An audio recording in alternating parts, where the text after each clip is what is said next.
Hey there, fellow classic comic collectors. As always, I'm Scott Harris King, and today I'm excited. I'm joined by Kris Jerome, the creator of Discordia and the Rotted Lyre, which is currently live on Kickstarter. Kris, thanks very much for joining me. I really appreciate it. Yeah, thanks for having me. Yeah, it's my pleasure. Now, there's a lot of people who come to my channel already know that my comic, The Crime Busters, is currently live on Kickstarter. I'm always talking about how great Kickstarter is on my channel because I love the community. So it's exciting to me to be able to talk to other creators like myself who are, creating these passion projects and bringing them to life without bypassing the traditional gatekeepers of comicdom to, bring these stories here. So I'm really curious, I guess, just to start, how you got into comics and how this project and just your creative journey, how it all came about, what led you to Kickstarter and making these comics. Yeah, I started in comics because I was actually I've written a couple novels, and I was in a Facebook community for my college actually, and I was looking for an artist to do some concept art just to go with one of my novels, and I met Patrick, who's the co-creator of Discordia, with me, um, and I had him do some concepts for my books, and then I found out that he was actually a comic artist, and I was like, I've always wanted to do a comic book too. I've always been a big comic book fan. So we did a graphic novel first called Tarnish that we ran on Kickstarter that was a tie-in to my novel series. um, I don't remember how I actually found Kickstarter itself. I think it was in one of my courses that I took in my digital media degree. We talked about crowdfunding, and that kind of led me that direction. I've backed, I think, over 100 projects now, and the entire reason that I built the account and backed my first project was so that I could launch a project. And then I ended up just like falling deeper and deeper down the rabbit hole and finding so many cool board games, comics, sticker packs, pins, all kinds of things that I've backed on Kickstarter just because it is a really cool community and has so many cool things there. Um, but from there, after Tarnish funded, I had this idea for this horror setting, and I hit Patrick up again, and I was like, I think your style really lends itself to horror. And I was curious if he wanted to be a co-creator with me, because with Tarnish, since we were already playing in my sandbox with the novels, it was a lot more work for hire type of relationship. I was very clear with what I wanted, and kind of ran a tighter ship, I guess, so to speak, with layouts and stuff. And then when we started Discordia, I said, I want this to be a real partnership from the beginning. So like, I'll come up with the script, but then I send it to him and he gives me feedback and maybe changes some dialogue or panel structure even before he sketches out anything. We really build it together from the ground up. And I think that that has led to a far superior comic, and just a more rewarding process for me as a creator. That is kind of what got the ball rolling with Discordia. And then this is now our, I want to say, fifth, sixth Discordia Kickstarter in the universe. The Rotted Lyre 2 that's out right now is a spinoff of Discordia. So that's kind of been our main focus for the last 2 years or so. So for people watching who might not be familiar with Discordia or the Rotted Lyre, could you just talk a little bit about what Discordia is, and then what Rotted Lyre as a spin-off, like what it is and how it functions in that universe? Yeah, so Discordia is a secondary world horror series. I jokingly like to describe it as like a kitchen sink horror setting because I've thrown in everything. The whole idea was to develop a setting with its own history, its own geography, its own cultures that I could fit any horror concept into and have it feel like it organically belonged there. Um, so we've got the main title, Discordia, follows this very noir detective character named Cole as he's hunting down a missing girl in the land of Discordia, which is their continent kind of after this apocalypse has taken it out. It's very much like a 1940s noir diesel punk type setting as far as the technology level goes. Um, the Rotted Lyre, on the other hand, is more of a world building project where each issue is a different country on our continent, and we cover different poems, nursery rhymes, drinking songs, and each one is illustrated like a traditional comic. But the Rotted Lyre itself is supposed to exist in the world of Discordia as like an actual in-universe document. So it's a pamphlet that's put out by one of the universities to give people a way to just kind of look at the history and the culture of the world around them. So sometimes in Discordia itself, characters will make a reference to, have you read the Rotted Lyre recently? Something like that. So when you are reading it, it's very much set up, and the writing is set up in a way that it's supposed to be like you're reading the in-universe document. So it's kind of fun, and it's a little bit different. You don't have to have read one or the other, but they definitely complement each other if you're reading both. That's cool. I really like that.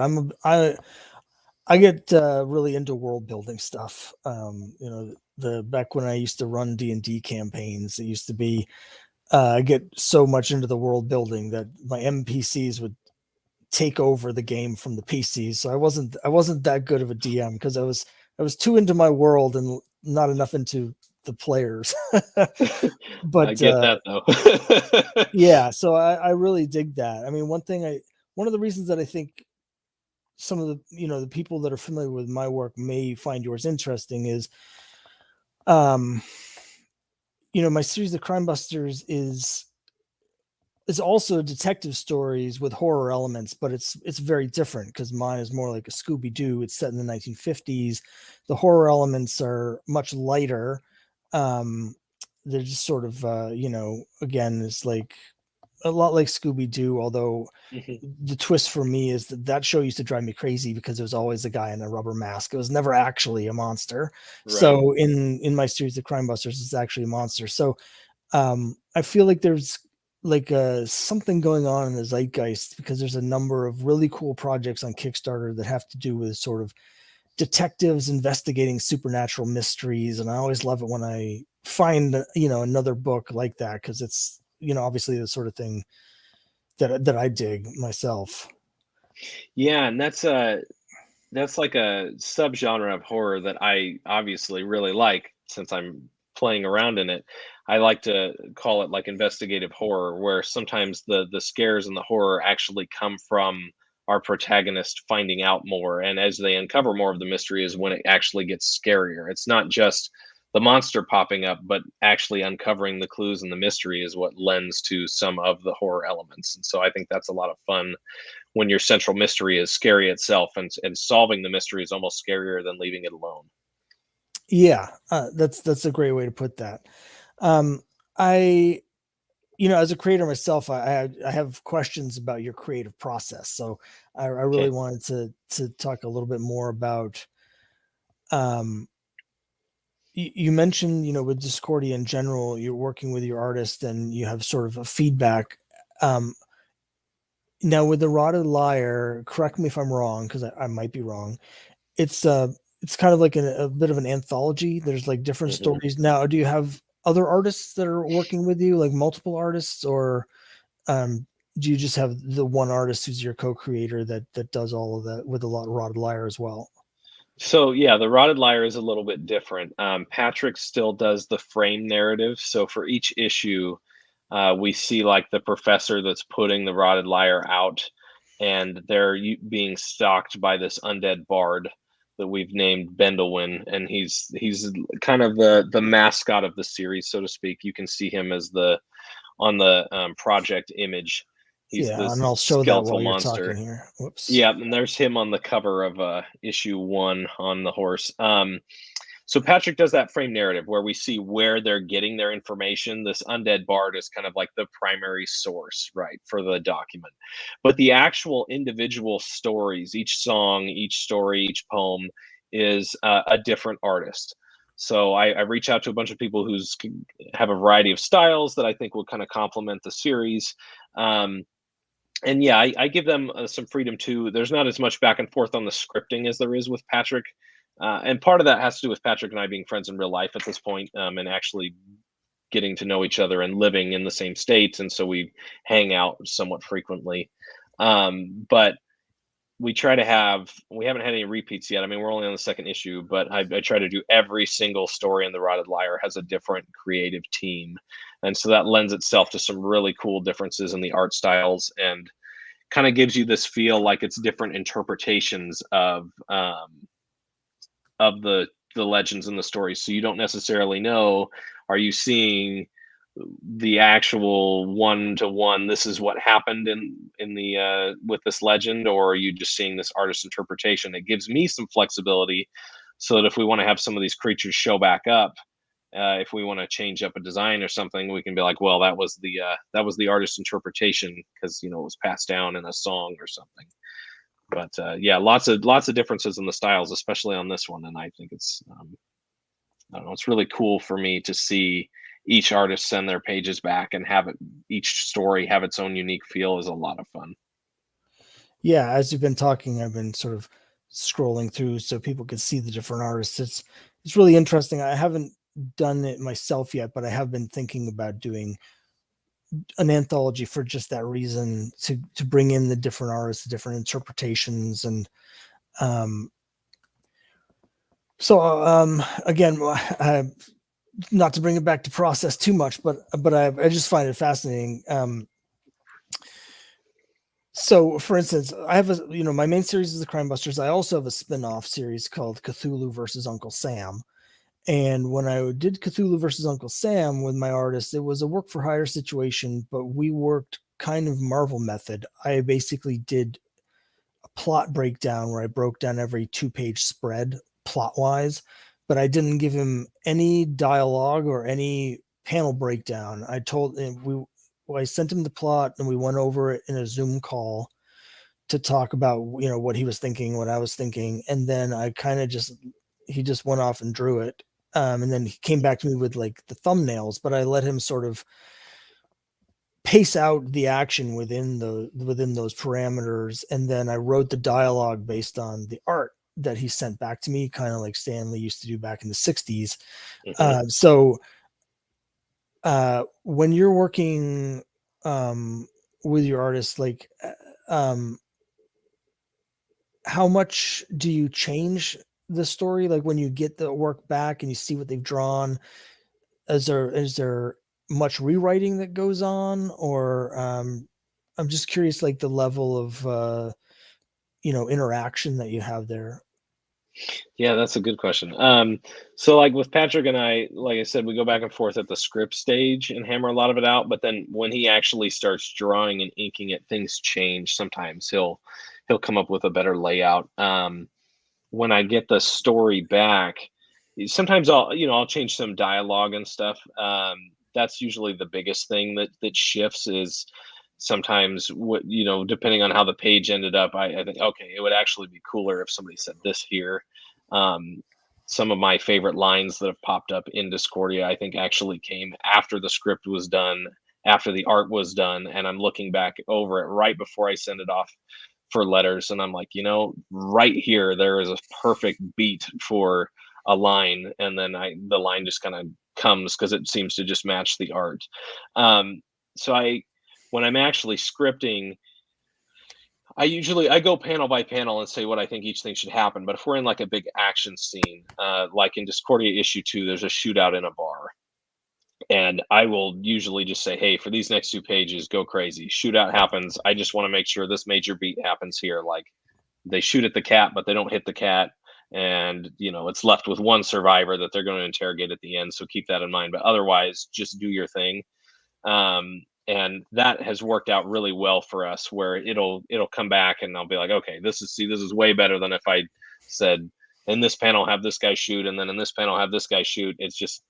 It feels more organic, and it more kinetic when I just kind of let the artist go wild on the action parts, I feel like.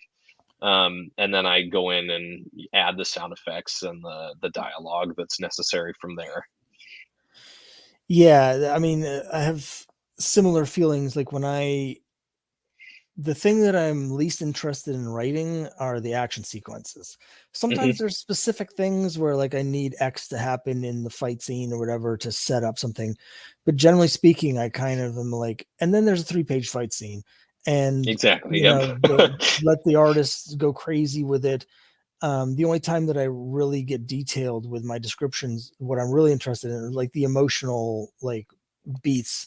I'll have specific, sometimes like I'll give thumbnails and stuff where I want this reaction shot and like come in on the face and for the quieter moments. But when it comes to the big like action sequences, I'm sort of like, I can see how it'd be a lot of fun to draw, but it's not that much fun to write. So I just let the Agreed. artists sort of do their thing with that. Yeah, they're my favorite pages to get back, but yeah, as far as the writing stage, I'm less is more on the page. I like to let the artists figure that out. Yeah. So why don't we talk a little bit about the Kickstarter itself? So um, I'm looking at the project now here. Let me show people the page again. There we are.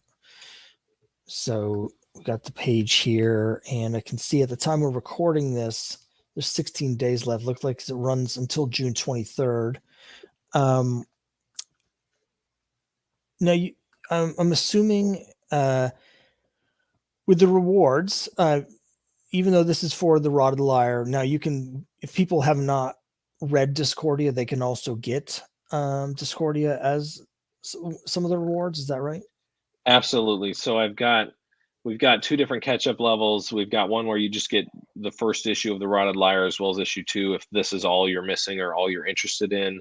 And then we have the bigger catch-up level that gives you the main Discordia story, all the Rotted Lyre, and then our other spin-off Apocrypha, which is a one-shot like winter special that we did that's just a cool snowy horror story.